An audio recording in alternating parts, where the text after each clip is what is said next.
So I just got back from a great vacation where I spent some time on the road in my RV, did a little surfing up the Central Coast, spent a week in Tahoe with a client of mine, and yeah, just had a really great time. And I'm super excited to get back and just dive into events. I believe that meeting people in person is really the only way to do business development these days.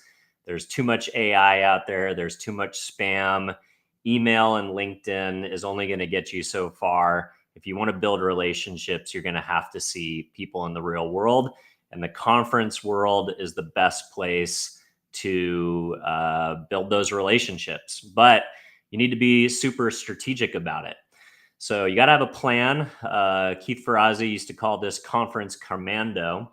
So I want to talk to you about 5 different strategies that I'm using to get the most out of my events, but also what events to pick, and also why being a content creator and creating content will be a great way to actually help you get way more out of an event than just showing up as a sales guy.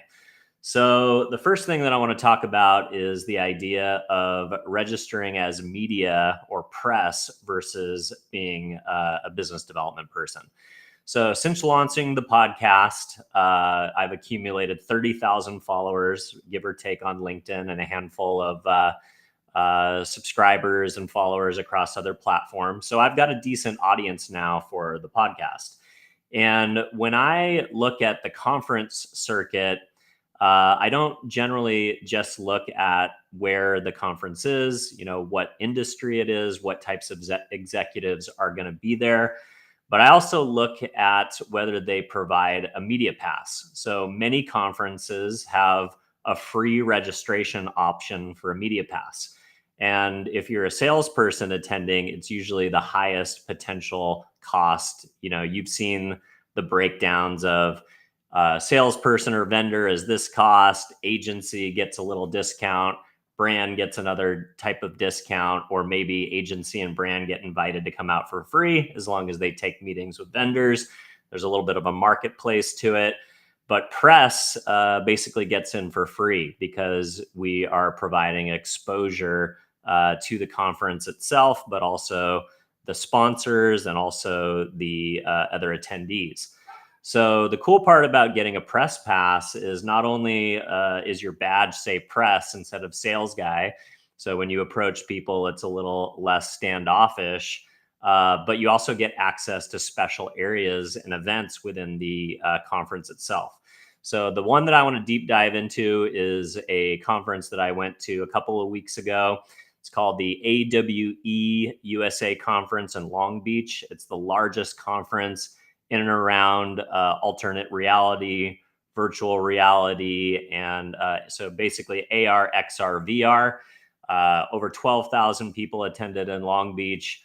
I applied for a press pass as part of basically the host of the ad podcast. And sure enough, I was able to get in as press. So just to I think about 50% of the time that I apply to get in as press these days, I'm actually getting approved for that. So just to prove it, I want to show the email so you guys can see that I was approved as press. So I will screen it. And now you can see the screen. So as you can see here, I applied for press. I put my socials and what I was willing, what my take was for the story. Some press is a little bit more diligent than others, but for this one, you can see, hey, Dylan, your media pass has been secured for AWE USA 2024. This email serves as your confirmation. So this pass, I can't remember exactly how much the ticket price was, but I think it went up to about $2,000 or maybe even $3,000 was the maximum, VIP pass for a traditional marketer or a seller.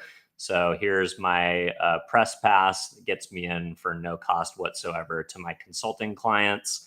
And then I get to, when I pitch going to this conference to one of my consulting clients to see if I can get sponsored, it's a lot less of a strain on them because all they have to do is cover my travel and my hotel. Luckily, this was in Long Beach. I did stay the night one night, but other than that, that was the only cost to my client to have me go out there. So that's one of the reasons why, as a salesperson or a business development person, podcasting, creating content on social media, not only does that going to generate a ton of value for you and build your professional brand and attract clients and customers to you, but really, most importantly, it is going to give you an opportunity. Well, maybe not most importantly, but a huge fringe benefit is being able to leverage the press pass. So another thing that's cool is not only do I get in as media, but I also get in as I also get access to the speakers lounge. I get in earlier. I get access to the press lounge where I can actually set up the podcast as a remote broadcast. I can invite speakers in to the press room.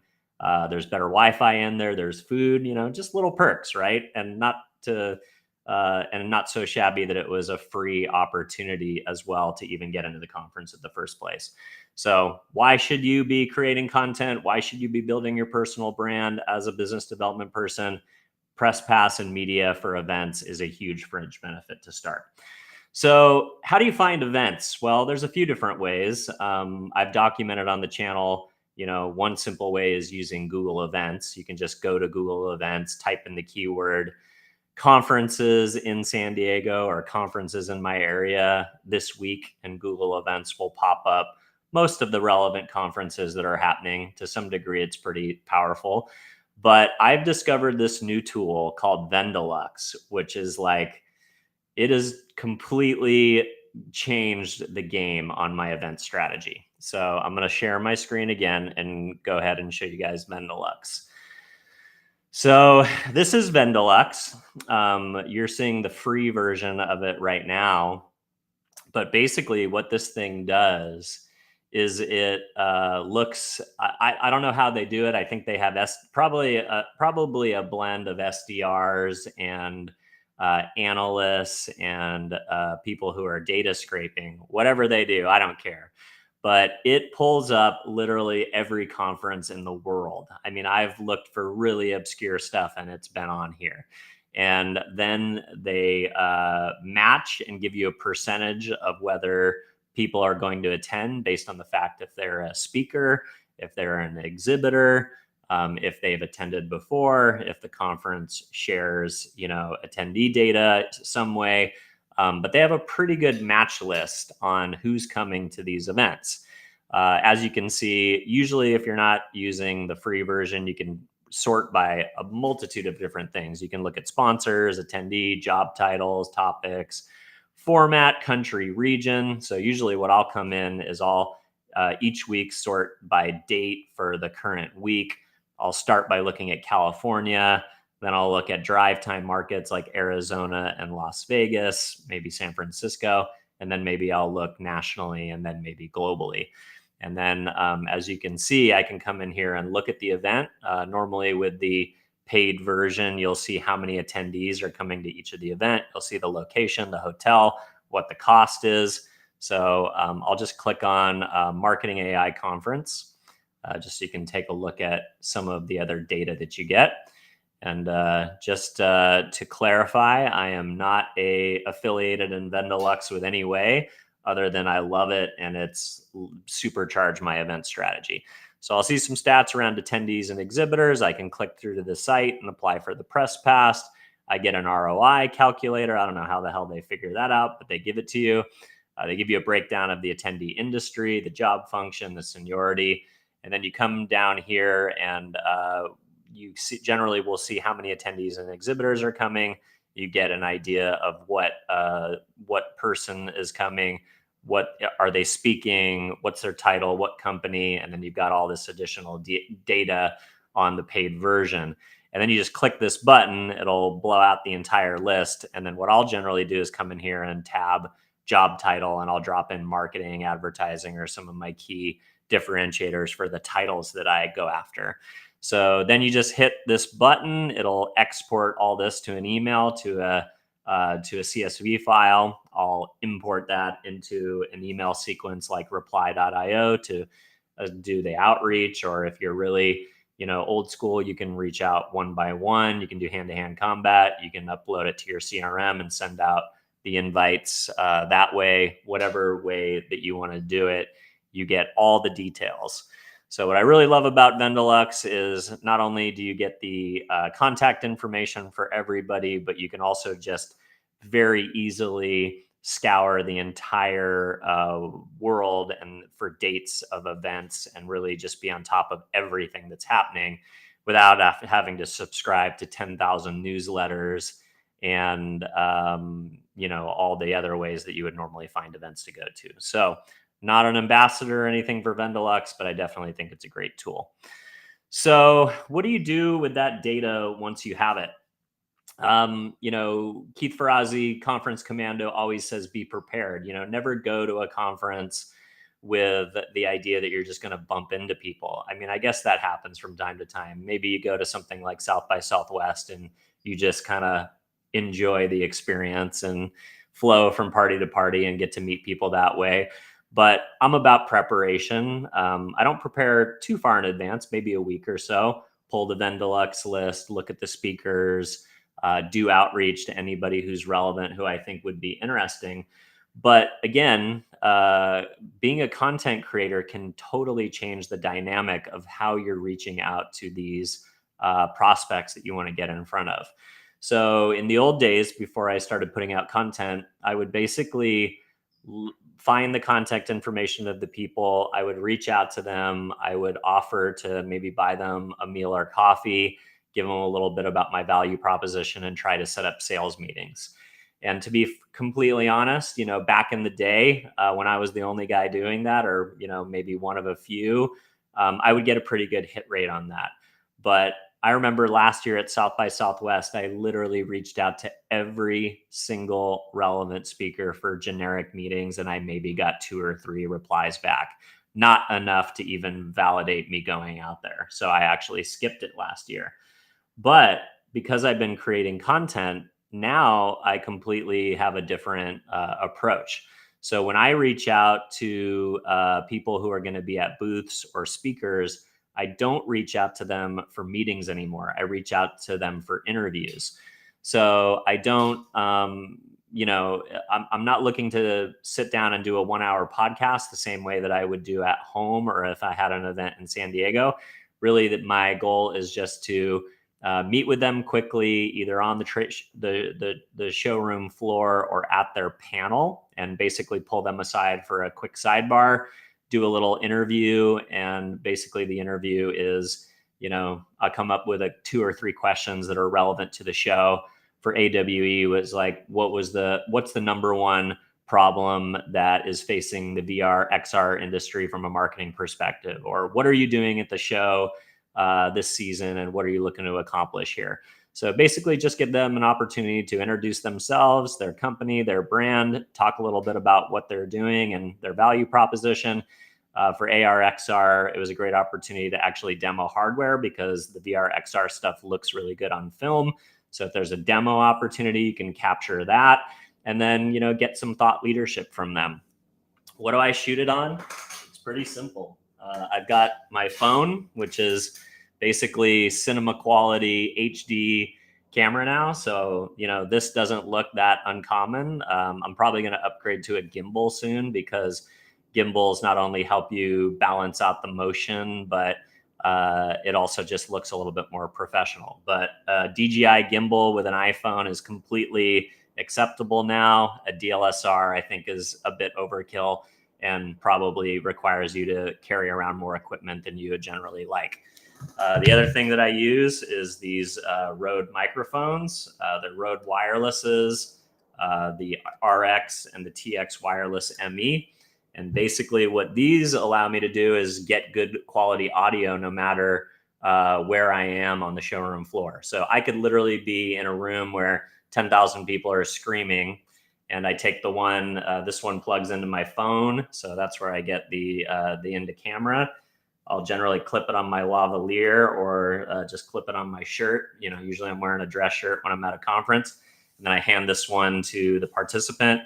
They talk into it just like this. I'm sure you guys have seen plenty of those man on the street interviews these days with a tiny microphone. These things are a really great innovation, and it allows you to capture good quality audio. So This was about a $200 kit. These microphones, your iPhone, everybody has one. Everybody has a smartphone at this point. So for $200, you are up and running as a fully functioning production studio to some degree. I don't want to overstate that. But so then what the hell am I going to do with all this content, right? As you guys know, when you go to events, you're completely jammed up. You are hopefully getting up early, going to the conference floor, getting to meet people, and you're busy from the minute you get up to the minute you go to sleep. So you're shooting content all day. And, what is the expectation? That you're going to go home after the party, after the after party, and then edit all night? I'm a sales guy. I'm not an editor. So I have a client, full disclosure, they are a client of mine called LuciHub. And basically, they're essentially Frame.io with editors attached to it. So I'll give you just a quick demo of the back end of the platform. So this is LuciHub. This is the collaboration tool. The mobile app looks pretty similar. Basically, I pull it up. And then as I'm shooting content at the show, all I have to do is hit this button and then find the file and then upload it to LuciHub. So there's a mobile web app version of it as well. There's not an app, but there's a web app and a desktop version.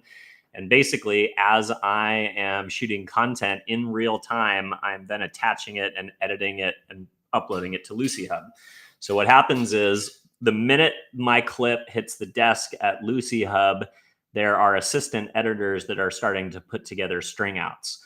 So depending on how much I want to spend, I can literally get videos turned around in hours. So I can have basically, as long as I shoot all the required footage, usually the B-roll footage, I will show up to the conference a little bit early the first day and shoot all the B-roll. And if you don't know what the B-roll looks like, LuciHub also has a AI creative director, and it will give you all the shots that you need for the B-roll. So essentially, you basically just tell LuciHub, you say, hey, I need a B-roll shot list for a conference highlights video at the AWE show in Long Beach, and it will literally tell you everything you need to get. It'll say, go get a shot of people networking, go out in front of the building and do a tilt up and grab a cascading shot of the entire venue. Go walk down the hallway of the main convention center and, keep the camera running for 5 seconds. It'll literally give you a shot list of every single thing you need for B-roll. I accomplished all of the B-roll that I needed for this show in 45 minutes. And uploaded that all to LuciHub. And then as I'm uploading my interviews throughout the day, those hit the desk of an assistant editor and start to get put into strings. So what's great is when I get home every single evening, in my inbox, already ready and delivered to me is a fully cut highlight video of day one AWE. So when I post that to social and tag the people that were featured as interview subjects, I'm already getting share of voice for all the people that didn't get to attend the show. They're now doing searches on LinkedIn or other social networks for the AWE show highlights or whatever to kind of get a flavor of what happened every day. And then you can essentially dominate and have share of voice within that search traffic. But it also gives love to the prospects that you filmed from an interview perspective throughout that day. So LuciHub is an amazing tool. Full transparency, they are a client of mine, but I'm not only, a representative for them. I also, sorry, just lost my camera. So I'm going to switch over to FaceTime. So not only is it a really great tool for capturing all of this content, and getting out that same day share of voice content, but it's super affordable, and the videos are hundreds of dollars versus thousands of dollars. So it's really affordable to get really fast turnarounds and edits. So if you're like me and you want to create good content, but you're not a classically trained editor or even video person, LuciHub is a great tool. So definitely check that out. So Another thing that I love to do with my event strategy is I use the fact that I'm traveling to follow up with my network and try and get some meetings in and around the conference that don't have anything to do with the conference itself. So for AWE, I would go into my CRM. I would look at all of the people who are already in my 150,000 person database from the last 8 years. I would tab City Long Beach, and then I would send out emails to all of my contacts who I've already met with and already have a record for, who live in Long Beach, and let them know and say, hey, I'm in town for the AWE show. I'm only going to be here for 2 or 3 days. I'd love to see you. I'd love to see you before the show or after the show, either the day before or the day after. Usually the day of is kind of a light day. The day that they're closing down is a light day. So that's a great opportunity to get satellite meetings in and around the shows that you're attending, because you're in town. And a lot of times when you reach out to people and you don't give them like, hey, I want to meet, but I have a finite window because I'm traveling. When people have an open-ended invitation to meet you in your home territory, like, it's hard for me to get meetings sometimes here in San Diego, because when I reach out to people, they're like, oh, Dylan's in San Diego. I can meet with him anytime I want to. But when I was in Santa Barbara, for instance, a few days ago on my RV trip, I reached out to my network when I was in Santa Barbara, and 3 or 4 people said, yes, I'd love to meet, because I was only in town in one day. So there's like a scarcity effect, even though it's like, who cares? It's just me. But the idea that there's a limited opportunity and I'm only going to be in town for one day, for whatever reason, with prospects, that just helps nudge people along to say, okay, I got one opportunity to catch up with Dylan. I'll give him, 10 minutes, or I'll grab coffee, or I'll grab a lunch or something like that. I will spend some time with him to catch up. So definitely follow up with your network. And you can even do some, if you have time, if you get through all of your show prospecting, all your speakers and exhibitors, you can even prospect for net new contacts and let them know that you're going to be in town for that finite window. And sometimes just the credibility that you're in town for like a show that matters, that everybody's aware of, because it's a big show in Long Beach or whatever market that you're targeting. People, for whatever reason, see that as more relevant than, just generic meeting outreach. So the final thing that I want to talk about is what do you do with all this content, right? So the content that's going up to the on your social media pages and tagging the prospects that you interviewed each day is great. But what I also love to do with LuciHub is I have them create a cut down of every single interview that I do, a standalone cut down. Basically 30 seconds is all that I need. And basically I'll have the prospect and their interview segment cut down to that 30-second video clip, because then I can follow up with that prospect and say, hey, Bob, it was so great to meet you at your booth. I really enjoyed our conversation. We included you in, video roundup day 2. So don't forget to take a look at it and check it out. But also to add value to you, I wanted to deliver a cut down just of your portion of the interview, in case you found it interesting and you wanted to post it on your own personal social media or LinkedIn. So what is this doing? It's a great reason to follow up. You're adding value. Everybody wants video content to post on their professional social networks now. If you want, you can be cagey and actually add your own end card to the video. Sometimes that will discourage people from posting it because they don't want a commercial on their LinkedIn.